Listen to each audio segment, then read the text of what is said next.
Yugi Bros! What up, Yugi Bros? I'm Connor, and welcome to the 100th video special. I can't wait to bring you guys this awesome replay. It's another duel video, of course, but this time, instead of just 3 games, it's 3 matches. We're going to see who can take the gold. Back by popular demand for a 3rd time is Moby-Thicc, and I will be piloting a Serpent Knight variant of mine called Serpent Nightmare. Now let's get into the deck video, shall we?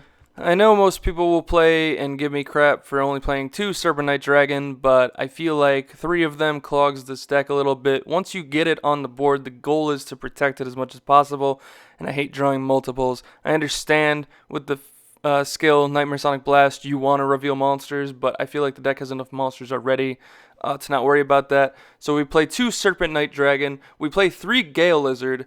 This is an interesting choice. I feel like this card's really good because it lets you control the board more.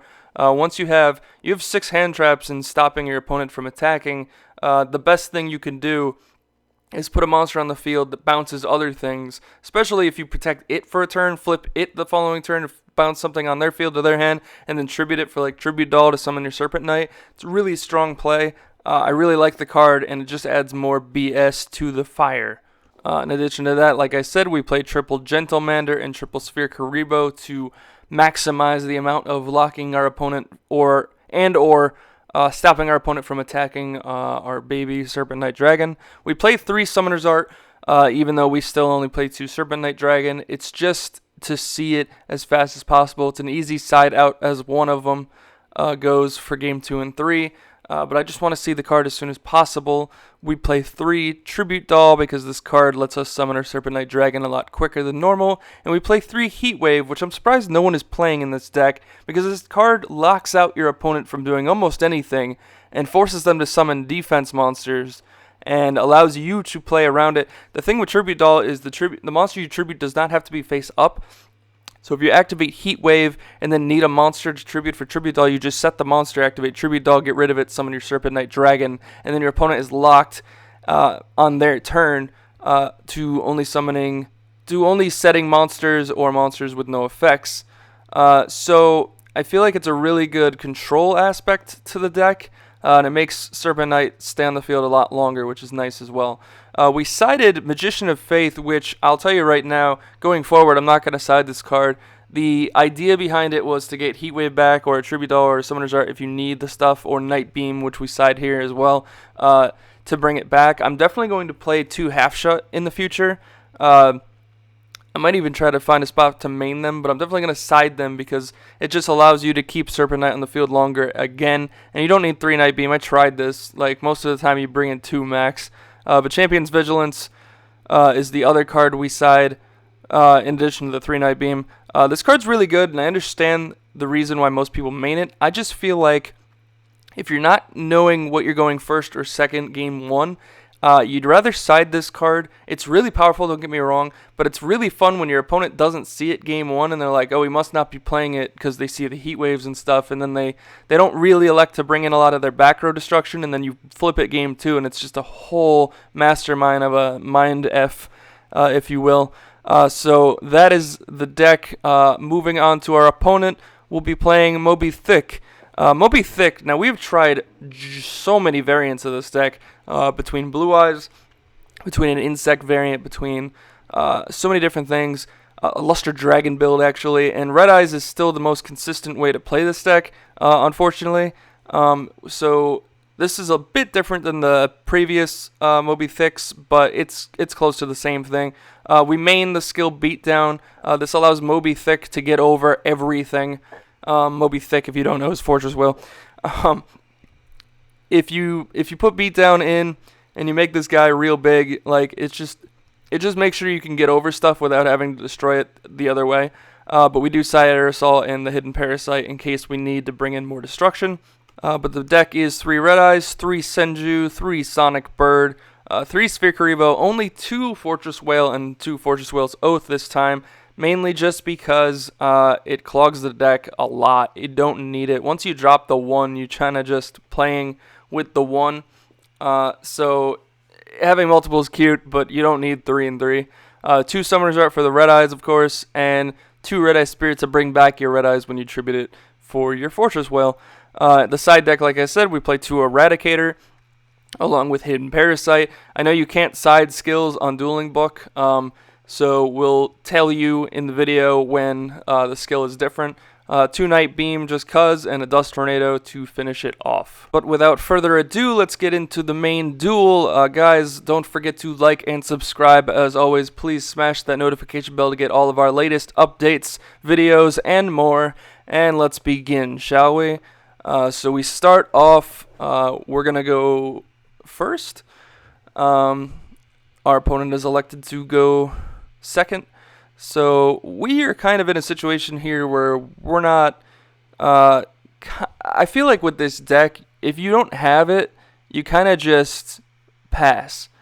And I know that's kind of scary, but like, unless it's a Kaiba skill and you really think they're going to Blue Eyes OTK you, it doesn't really matter. So they normal descend you and they search for Moby-Thicc. They have two thick boys in the hand. And they're going to search Red Eyes B-Dragon. So all they need now is the Fortress Whale Oath. But they're going to swing in for 14 here, and we're going to take it because we don't need to worry too much. So go figure, we draw, and it's another dead card. So at this point, we're going to summon Gentlemander. The reason we do this is because if they attack, and so we activate Gentlemander, which provides the lock. If we had both Gentlemanders in hand, and they attack, and we try to Gentlemander 1, and they try to redeclare the attack, the redeclare still counts as the same attack. So you cannot actually activate the second Gentlemander, in which case they would end up destroying the first one, and you wouldn't be able to use your lock. So instead, if we normal summon one and then have them swing into that, and we activate a second one, then we provide the lock. When they try to redeclare, they can no longer redeclare because you have 2 monsters that say you have to attack them, and since they're both there, it provides an attack lock, essentially. So we go to our turn, we draw Serpent Dragon. We can provide the Heat Wave, which will stop them for a turn. Now we're going to flip our face down, bluff Tribute Doll, summon our Knight, and use the skill. And we reveal 3 monsters, which means we can do both effects. For the people that don't know, Nightmare Sonic Blast has multiple effects which read as follows. Once per turn, you can reveal the top 4 cards of your deck, then use one of the following skills, depending on the number of monsters revealed. If you reveal one of the 4 cards is a monster, you add one of the revealed cards to your hand. If you reveal 2 monsters, you get to destroy 1 card your opponent controls, and that does not target. So keep in mind your opponent can't chain to skills, therefore you're just popping things for free, which is nice. And if you reveal 3 or more, you get to use both of those effects. Then you can restack the cards from your deck, or from the revealed cards in any order that you would like, which is nice so that even if you do miss and you hit all 4 spell and traps, you can still stack those any way you want. But what's great is stacking anything to the way you want, you make it so that you're most likely always going to hit monsters the following turn using this skill again. So we hit, I believe it was 3, so we're going to add Sphere Karibo to our hand, destroy the Senju on their field, and then stack these in a way that we could draw Gale Lizard the following turn and then still have the monster on top to use the skill. So this skill is very strong. Obviously, the deck revolves around having a Serpent Dragon on the field. If you don't, this deck kind of crumbles and falls apart. I definitely wouldn't call this deck Tier 1 by any stretch of the imagination, but you guys have seen that in my tier video that I posted yesterday. So we go into the battle phase, and we swing with Gentlemander. We cannot swing with Serpent Knight because Tribute Doll, the monster you summon with Tribute Doll, cannot attack that turn. So we're going in for 12, but the upside is if they summon anything, they have to swing into Gentlemander. Now, this is interesting because they're under Heat Wave, but Fortress Whale is not an effect monster, so they can actually summon it to the field. So they're going to also beat down it, giving it an extra 300 buff. And at this point, it looks like they can get over our Serpent Knight. Oh, but wait, we have Gentlemander on the board, so they have to attack that instead, saving our monster and allowing us to use its skill for another round. We draw Gale Lizard like we said we would. We're going to flip our skill. We're going to reveal, and we hit 2 monsters, so we get the effect to destroy Fortress Whale outright, and then we stack these in any way we want. We're going to put Heat Wave on top so that we draw it in the beginning of our next turn. We set Gale Lizard. I understand we could normal summon it to get more attack in, but we figure we'll just play it safe. They Sphere Karibo anyway, so it makes perfect sense, and they go to their turn. So now they're no longer locked under Heat Wave. They draw Sonic Bird, which is perfect. Now they can search their Fortress Whale's Oath and drop the big boy once again. So they will do so, and then they will activate the spell card and send Red Eyes to the grave to summon good old Moby-Thicc.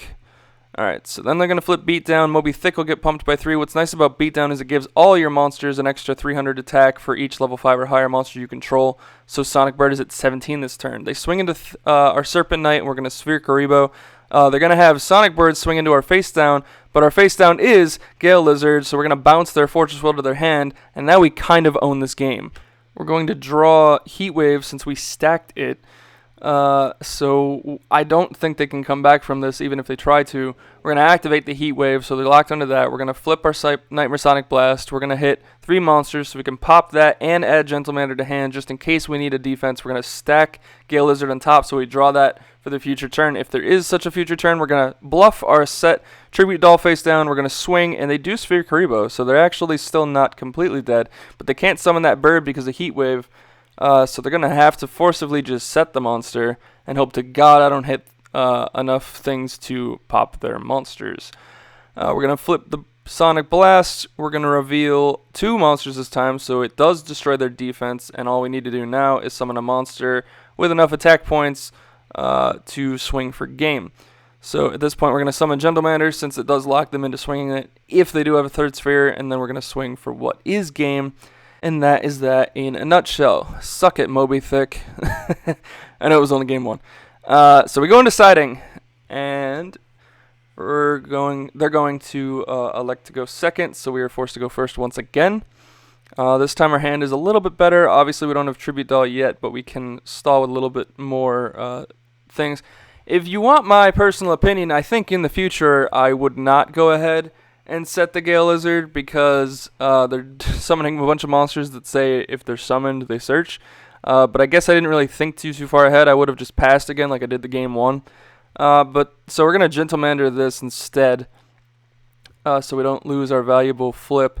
We're actually not going to flip it to bounce Senju. We're just going to Tribute Doll it outright, but thank God we drew the Tribute Doll. The reason we don't elect to use Summoner's Art here is because we want as many monsters in the deck as possible to reveal for Nightmare Sonic Blast. I feel like once you have Serpent Knight Dragon, the goal is to not then thin the deck for another Serpent Knight Dragon. If anything, you just set art as a bluff. So we pop the Senju, and we stack our cards, and we swing. Oh, just kidding. We can't Tribute Doll. We had a dice go off here because there was a bit of lag, and we needed to fix that. And I've noticed dice rolls fix that in this game. It's weird. So they summon Bird. They search their Fortress Whale's Oath, and now they can go off and summon their boy, Moby-Thicc, coming back for revenge. 2 Sphere Karibo in hand, 2 is really solid. Then they're going to beat down, putting this up to 2650. We actually have to take it. We don't have a defense here, so then Sonic Bird swings in for 1700. And we are on the ropes. Moby-Thicc's kind of got this. We draw Sphere Karibo. Obviously, this isn't going to be enough to get us anywhere, but right now it does at least provide us with the ability to not lose this turn. So for some reason they forgot to for some reason they forgot to beat down beforehand, so we make a note of that. So they swing in with Bird, but little did I know they had Red Eye's Spirit, so it doesn't matter. That is just straight game, and that is Moby-Thicc coming back with a vengeance. This deck can be really quick, which is crazy. So we go on to game 3. We draw Heat Wave. We elect to go second finally. I would prefer to go second with this deck, like I said. Going first, I usually just pass because there's nothing I really want to do. I just want to build my hand up. They search Red Eyes and pass. We're going to Heat Wave. We're blanket the Heat Wave. We're going to search our Serpent Knight boy. And then what we're going to do is set our Gentlemander because Heat Wave's up, tribute it with Tribute Doll, and summon Serpent Knight Dragon. We're going to use the skill, reveal 4 cards. Reveal 1 monster so we get to add a card to our hand, which is fantastic. We added Vigilance, which we sided in. For a second here, I added 2 cards by accident, Gentlemander and Heat Wave, so we ended up just stacking those accordingly. We stack Heat Wave so that we'll draw it the following turn. We set Vigilance, and we end our turn because we cannot attack. They activate Fortress Whale's Oath because they can still summon that boy under Heat Wave. We Vigilance it. Go figure they had a second Oath. So they're going to do that. They're going to put Beat down, put it up by 300 and swing, but we have the Sphere Karibo to stop it. Thank goodness. We draw into Heat Wave that we stacked. Then we're going to activate Sonic Blast, reveal 4. We reveal 3 monsters, so we'll pop that, add Sphere as well, and then stack the other 2, so we draw Gentlemander the following turn. We are in control, guys. We're going to swing in for 2350. They're going to take the 2350, and we're going to pass. They draw Dust Tornado, which clearly doesn't do anything here, but If anything, they bluff it as a Red-Eyes Spirit, so we're going to have to play around it just as always. Oh, look, we revealed 2 cards. We're going to pop it. Oh, it's not Red-Eyes Spirit. Awesome. We are going to freely attack without fear.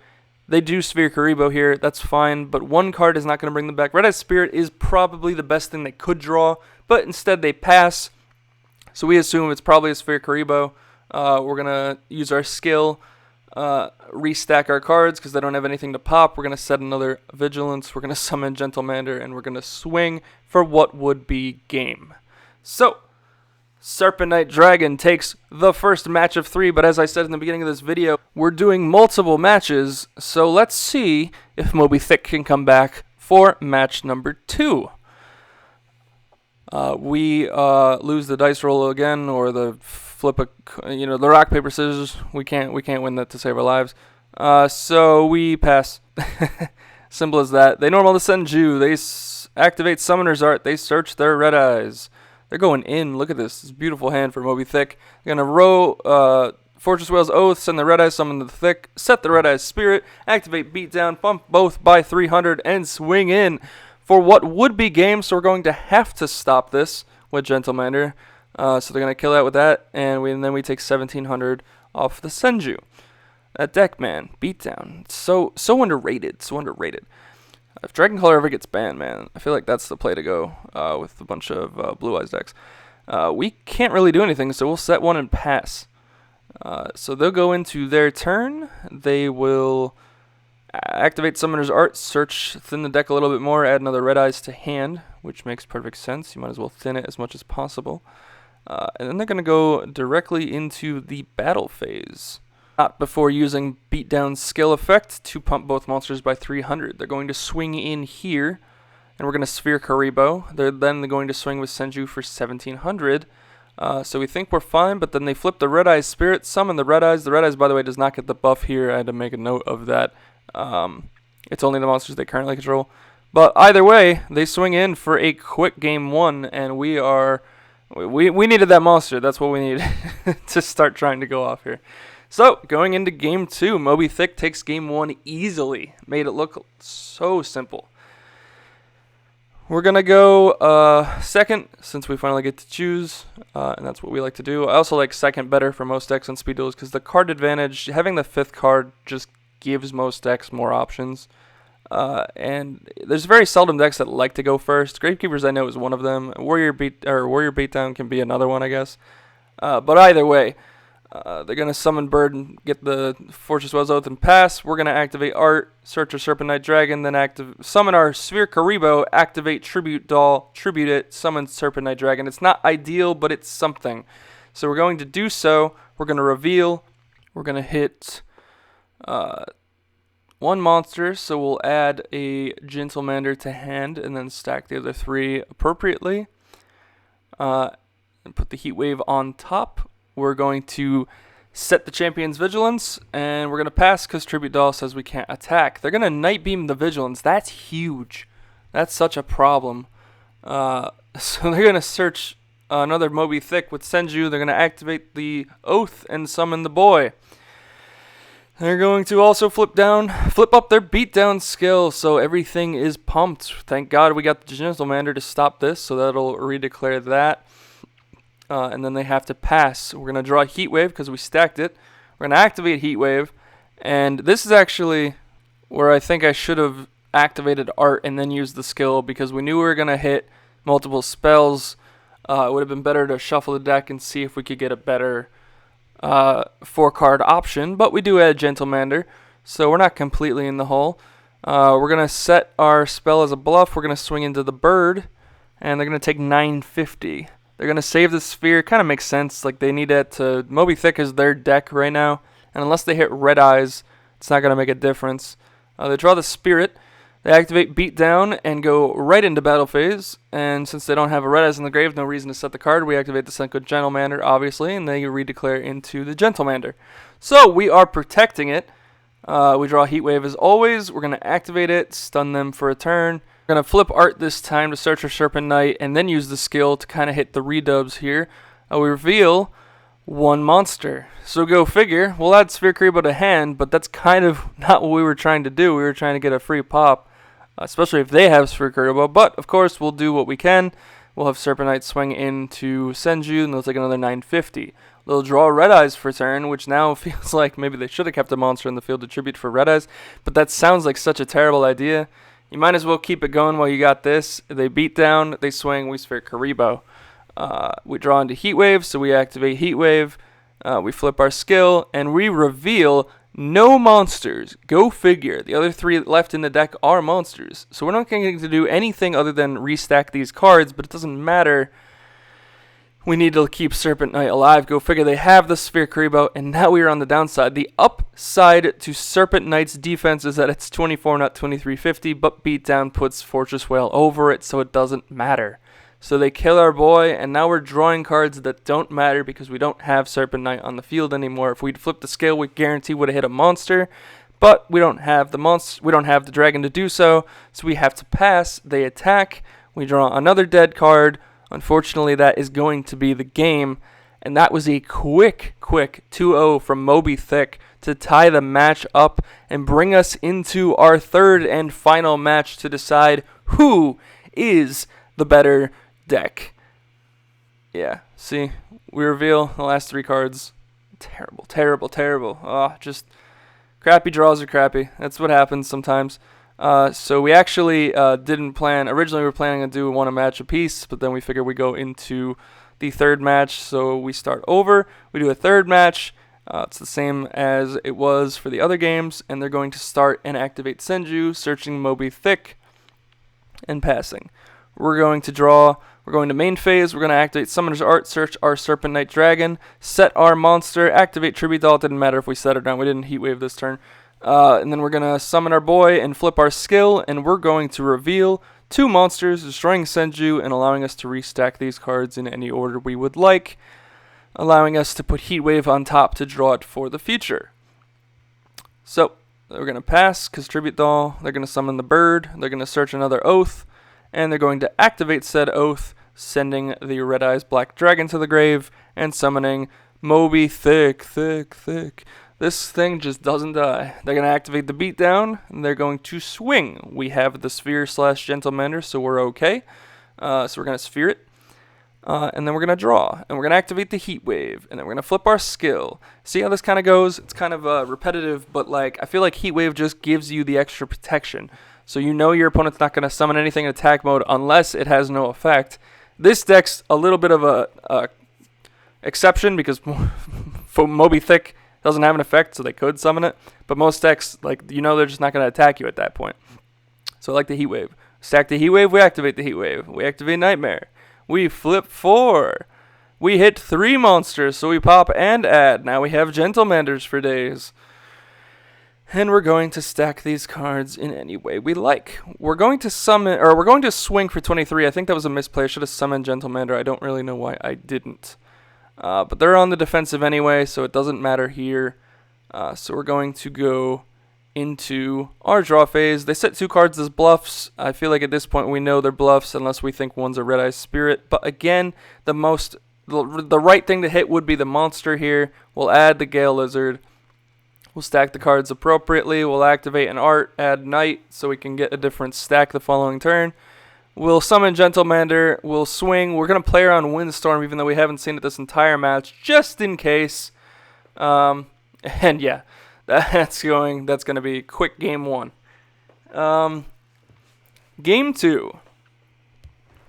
They sided this time. They switched the Beatdown for Hidden Parasite. That's why they got the Eradicating Aerosol in hand. We start out with a blanket Heat Wave and we pass. That's fine. They pass. We set Gale Lizard and pass. They set up Acro and pass. We draw Night Beam. Let's hit that Night Beam. It's Red Eye Spirit. Oh, cool. Alright, summon Gentlemander, flip Gale Lizard. We're just going to swing in for damage. At this point, we're like, if we can go for it, we can go for it. We're going to swing in. They're going to take 26. And then they activate Hidden Parasite. And the Aerosol comes out, and they pop both our cards. And I think we were still thinking Beatdown, so we weren't really thinking too hard on this. Then they summon Moby-Thicc, and they all of a sudden are running the gauntlet. They swing for 1175 because the skill does half the damage this turn. We're going to draw, set a card, and pass. We are so screwed at this point. They're going to swing with Moby-Thicc. We're going to take 2350, putting us at 475. They're going to flip a Red Eyes Spirit, summoning Red Eyes, and swinging for game. Just kidding. We Sphere Karibo. But it doesn't matter. We have 2 Tribute Dolls. That's the game. That's the game in a nutshell. Going into Game 3 of the 3rd match. Who will be the best? Is it the Serpent Knight deck, or is it Moby-Thicc? Moby-Thicc, man. Like, I love this deck. I really do. I know right now I'm not playing it. I'm playing the Serpent Knight deck, but it's so fun. It's so fun. They summon Senju, search the Thick, and pass. We activate Heat Wave and blanket it. Then we activate Summoner's Art. Then we're going to set our Gentlemander because we can't normal it because of Heat Wave. We're going to tribute it for Tribute Doll. And we're going to summon the Serpent Knight, boy! And we're going to flip our skill, and we're going to reveal 2 monsters. So it destroys Senju, and we stack these cards in any way we like. We have Sphere Karibo in hand, so we know they can't directly kill us with 1, but we can't attack because of Tribute Doll. So they go, they activate the Oath, they send the Red Eyes, they summon Moby-Thicc, and they set the Red Eyes Spirit. All of a sudden, the game is at a standstill. The ultimate monsters staring each other down, waiting to see which one makes the next move. They can't flip Beatdown because they don't have Beatdown. They have the other skill instead, so they're both stuck at 2350. However, if I were them, I would have attacked. Clash them both, get rid of Serpent Knight Dragon, and then flip the Red Eyes Spirit on my next draw phase, standby phase. They do that to dodge the Night Beam and or the skill.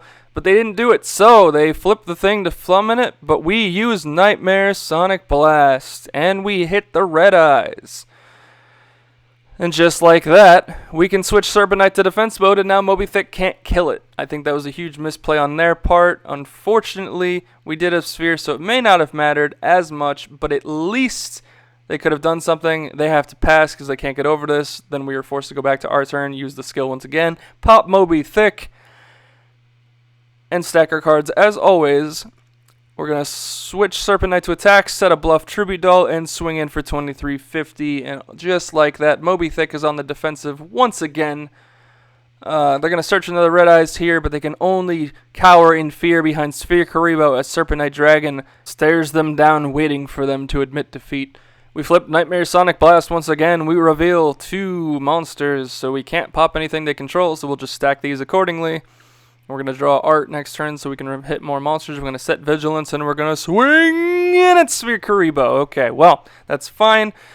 They need the Oath. Oh, but go figure. They draw the Sonic Bird, which gets them the Oath. But go figure, we have the Champion's Vigilance to negate it, and now it is all but over. Serpent Knight Dragon, guys. Serpent Knight Dragon. Taking down the infamous Moby-Thicc. Oh, wait. They could have a Sphere Karibo. Let's just play around that anyways. Let's flip this thing. We'll get a whole new rerun. Go figure we hit 3 cards, so we destroy Bird and add the Sphere Karibo.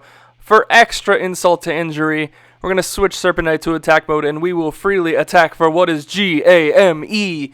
That is the ultimate match of Serpent Nightmare versus Moby-Thicc. Moby-Thicc tried. Moby-Thicc got close. Moby-Thicc got real close. Go figure they drew the Aerosol the following turn. That would have been a whole different ballgame if that had gone through. But guys, what did you think of our triple match 100th video special? Let me know in the comments down below. Do you think Moby-Thicc has a real chance of being competitive one day? Do you think Serpent Knight Dragon can overcome the Tier 2 hump and get itself into the Tier 1.5 or Tier 1s? Or do you think it's a gimmicky deck that will always just be a gimmicky deck? Let me know in the comments down below. Remember to like, subscribe, as always. Click the notification bell. I know I've already said this at the beginning of the video, but my name is Yugi Bros. Thank you guys so much for sticking with me through 100 videos. And I know even if some of you are brand new to the channel, thank you so much for even being a part of here. But for the long timers, thank you so much for being a part of this journey with me since April. It's been a splendid opportunity, and I can't wait to make the next 100 videos for you guys.